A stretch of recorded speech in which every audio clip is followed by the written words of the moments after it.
right, what's up, man? This is Nathaniel. I'm your guest from LOSKO PROJECTZ podcast, and we got a special guest right here, Willy Santos. How you doing there? Yes. Appreciate you being on my show. Yeah, pleasure. It's amazing, man. I grew up watching this guy in '96 from Uno Trans World magazine, video, and it's been that long. That's no, it's been a long time. And just being young and seeing another Filipino doing what he was doing on like a real major scale, and following him after doing contests, X Games, and just seeing him progress and just be a beast. And this is why I skateboard, pretty much. Yeah, I love the skateboard, so yeah, it's amazing. So just don't stop.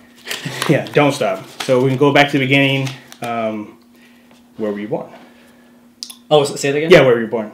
Oh, I was born in Subic Bay, Philippines. Okay. Yeah, right. Olongapo. Subic was a Navy U.S. base there, so I was born on the base, so I was a U.S. citizen. U.S. citizen. My dad was in the Navy, so that's amazing. Yeah.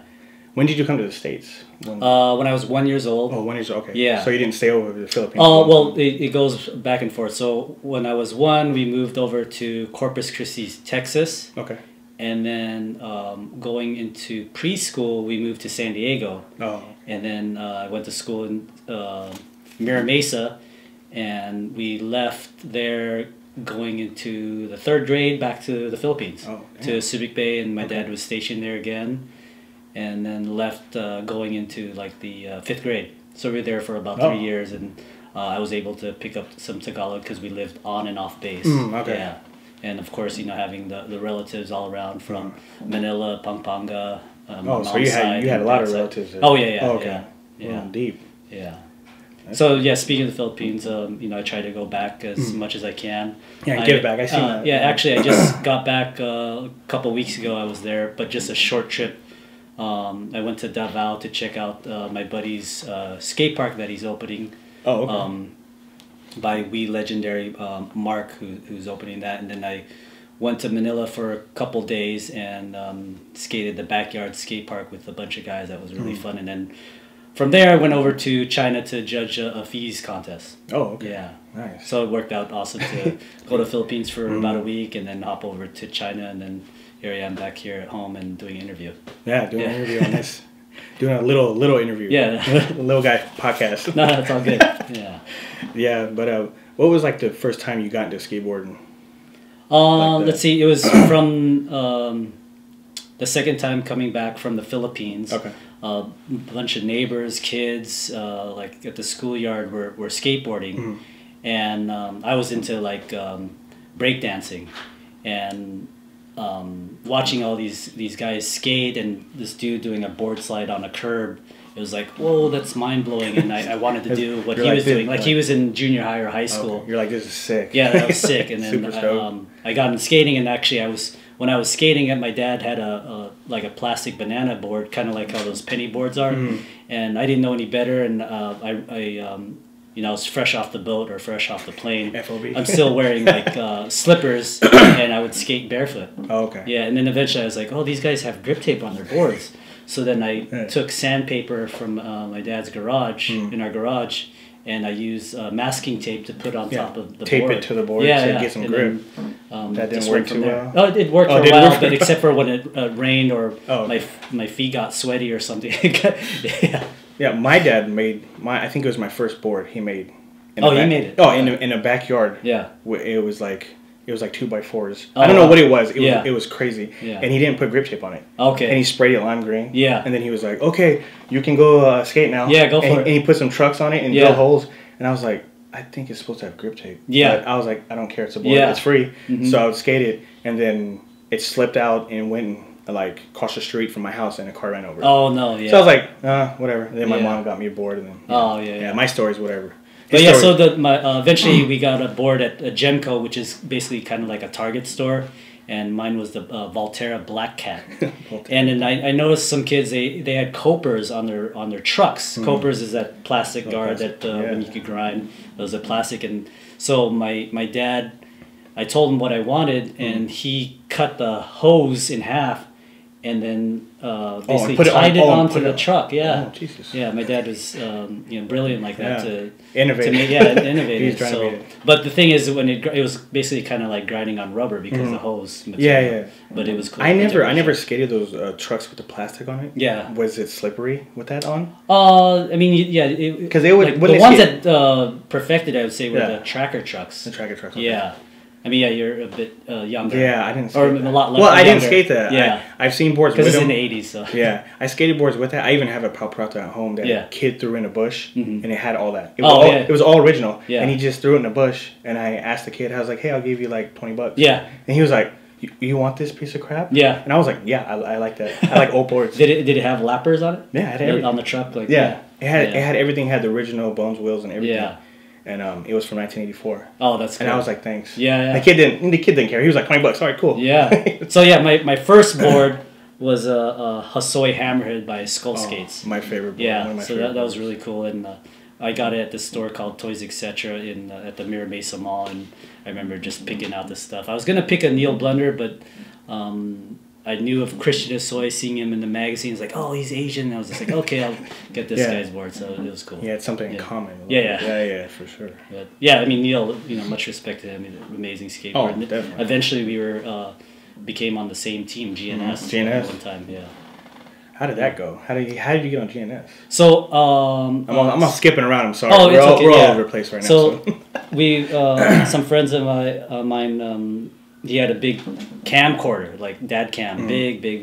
This is because this is in the 80s, guys. So we didn't have those iPhones.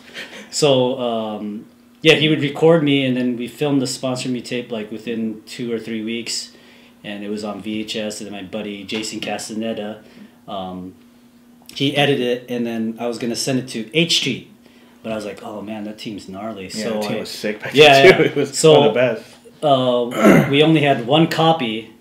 And back then, when you're filming on the camcorder, you either you got to erase, like rewind it and erase what you recorded. So you had to make tricks right away. To re-record or just to edit, because we didn't have like an editing machine. You just had to have this.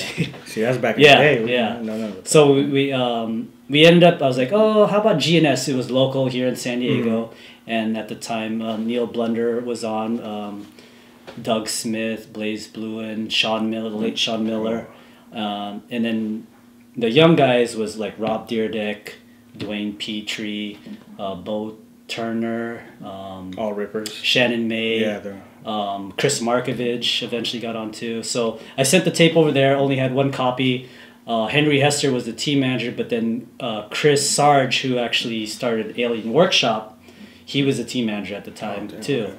So Henry gave the tape to Sarge, and Sarge checked it out. I got a call by Sarge, like, hey, let's go skate. And we just went to like a local schoolyard and underground parking garage. I would always skate, and it was kind of like a tryout. They were watching me skate, and then ever since then I was on GNS. But luckily it worked out because we only had one tape. If somehow I sent it to another company and they said no, then I would have had to start all over on the Sponsor Me tape. Or you can maybe ask them to get it back, no? Yeah, but I should have got it back right away. I never. Okay. I wish I had the tape, but I don't have the Sponsor Me tape. Yeah. That would have been. Yeah. Could have copied it and sent. Well, you just didn't have a copy. No, you just have a copy. So you maybe could have been on a different team though. If I'm just saying. Yeah, if you went, and just say if you didn't go GNS, you went somewhere else. It would have possibly. Possibly. We don't know. Yeah.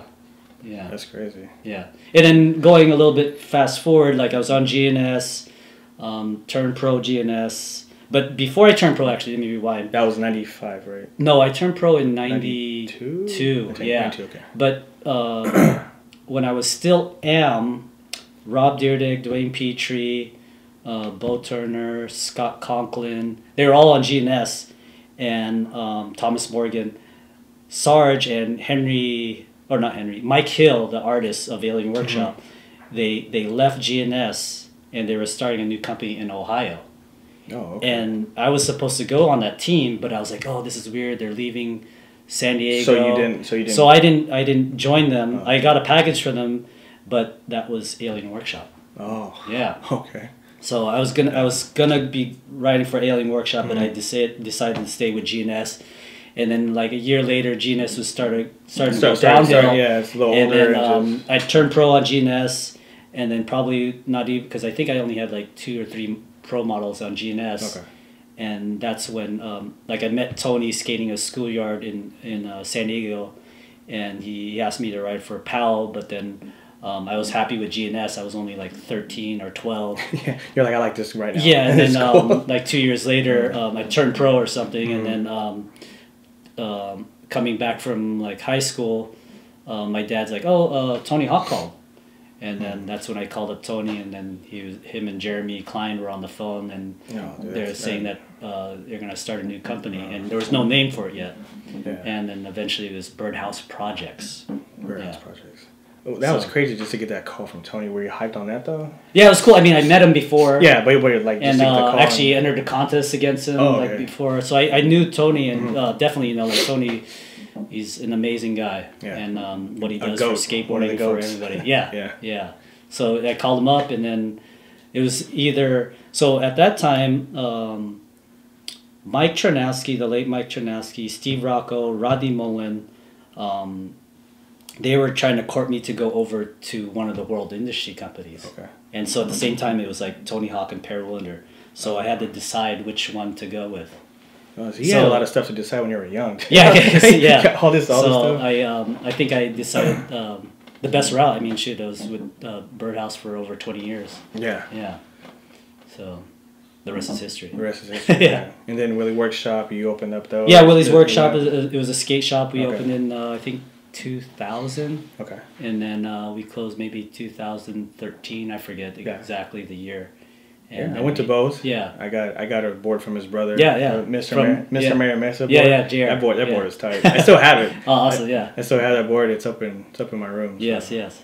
So yeah, eventually we turned Willy's Workshop into a board brand, which is now distributed by Select Distribution, where like Christian Lasoy's boards are distributed, Vision, and then many other things. So you could get the boards there. Yeah. Plugged it in. Yeah, what is it? Select one? Select Distribution. Yeah. Okay. Yeah. That's what I was about to ask you too, but he already, Yes. So yeah, speaking of Select, when I can, I go there like once a week to help out on sales. Yeah. Yeah, because I actually called him, and he actually does answer the phone. so if you call him, you can maybe talk to him before you get the board. And I think I got a sign too. Yes, that was amazing. Yeah, you just got to request it if you're ordering it from Select Skate, the online shop. Yeah. That's crazy. But okay, we'll reverse a little bit. Okay. Go back in the day. Yeah. How did you train to be in all those contests? Like, did you have like a... it wasn't training. It was just skating and having fun. Just skating and having fun. Not the way it is these days. But did you have to skate in contests to stay relevant? No, I mean, because I was juggling both. I would have the video parts, enter the contest. So I was kind of doing everything at once. Yeah.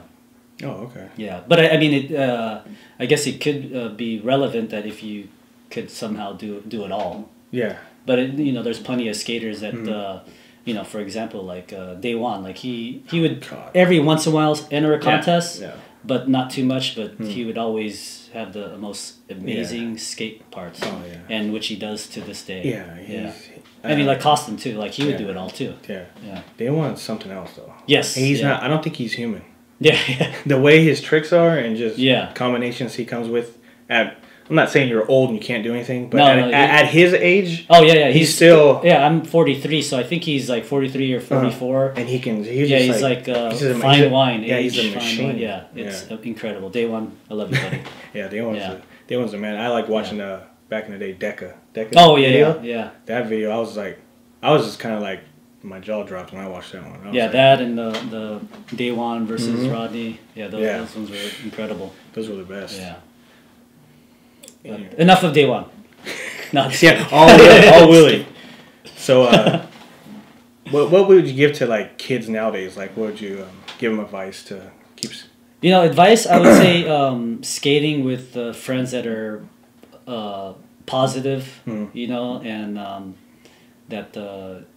You just all get along and just having a good time, whether it's just skating something simple to something gnarly. And, I think sometimes like you're off like trying to film some video parts. So it's good to just step back a little bit and perhaps skate something simple. Yeah. Yeah.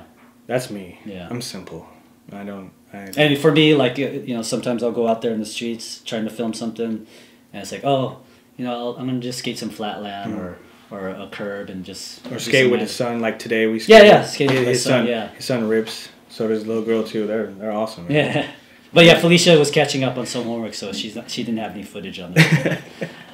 Yeah, I mean, I skate with my family all the time. Yeah. So my wife films me often, like on just the iPhone clips and stuff. So yeah, it's amazing. Yeah, so it's fun, definitely fun. Yeah. What was your favorite probably video you ever like filmed for?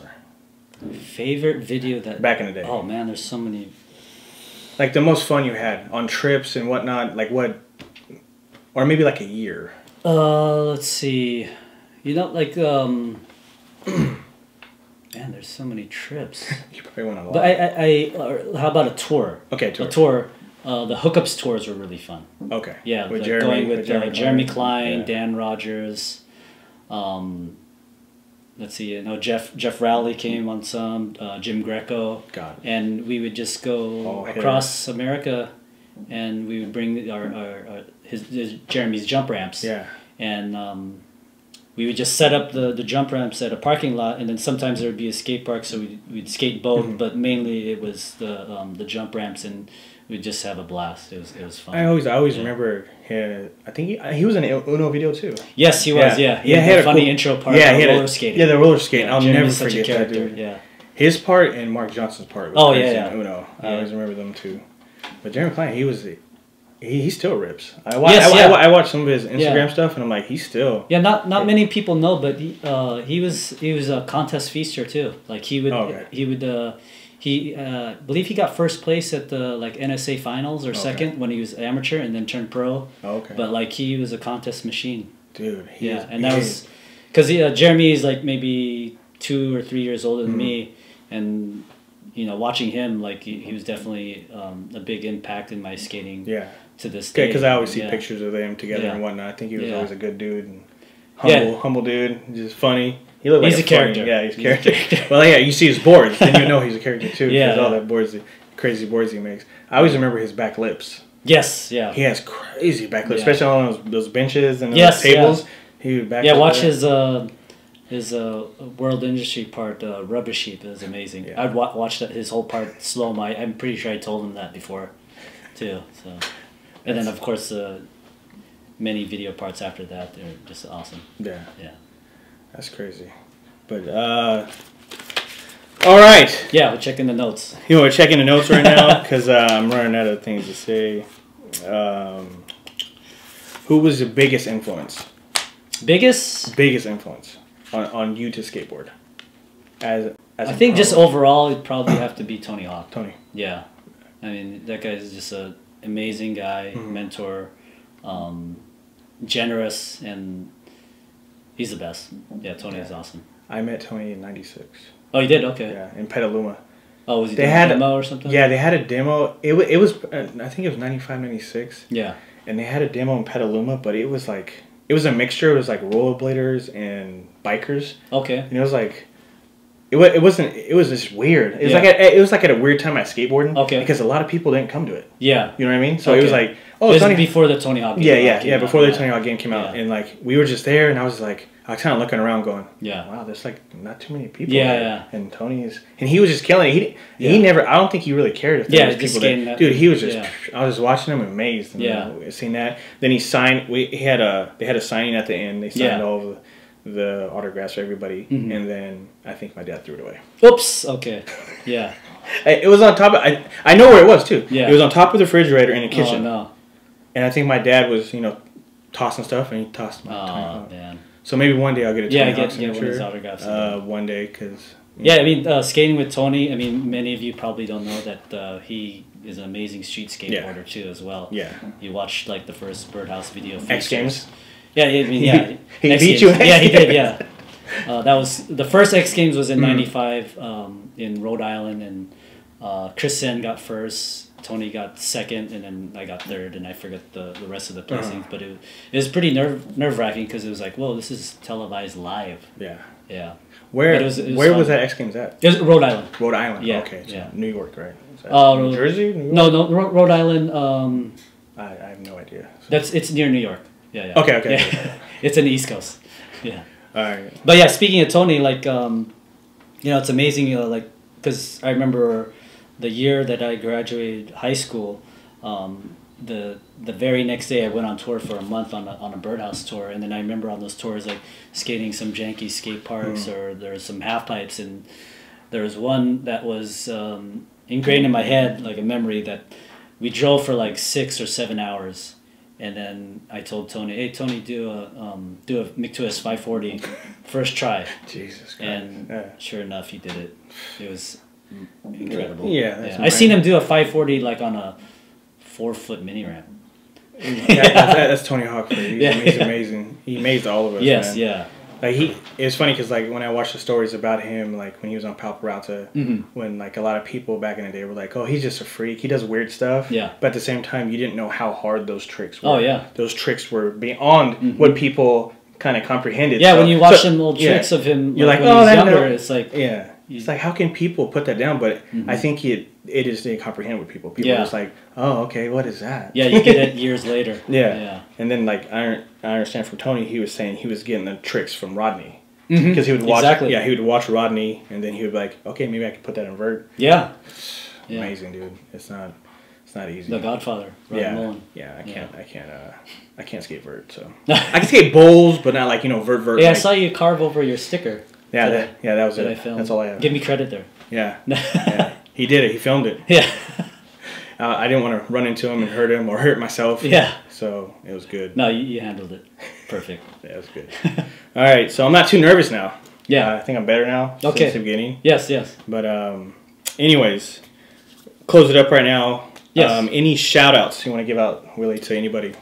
Like just shout outs, wow. From my sponsors from when I was 12, 13 to now that whoever supports me, I 100% appreciate and love you all, and just skate and have fun. That's all I can say. Yeah. It's amazing. I'd like to give a little shout out to the people who support my little bitty show. Yeah, thanks to him for having me on the podcast. No, Willie's a man, dude. I grew up watching him, and this is an honor just to be in his bubble. No, that's what I'm saying. But anyways, the people who support my show is Es La Boom, American Cream Company, and Boulevard Skate Shop. And that's about it. Thank you so much. This is amazing. Yeah. I'll probably never live this down. I'll probably think about it all the time. This is a dream. This is a dream for me. It's a dream for a lot of skateboarders out there, street skaters, because he's a legendary street skater, and I'll never think I'll interview him. So this is we did it. We did it. But anyways, that's it. And this is LOSKO Projects, and we out. Thank you.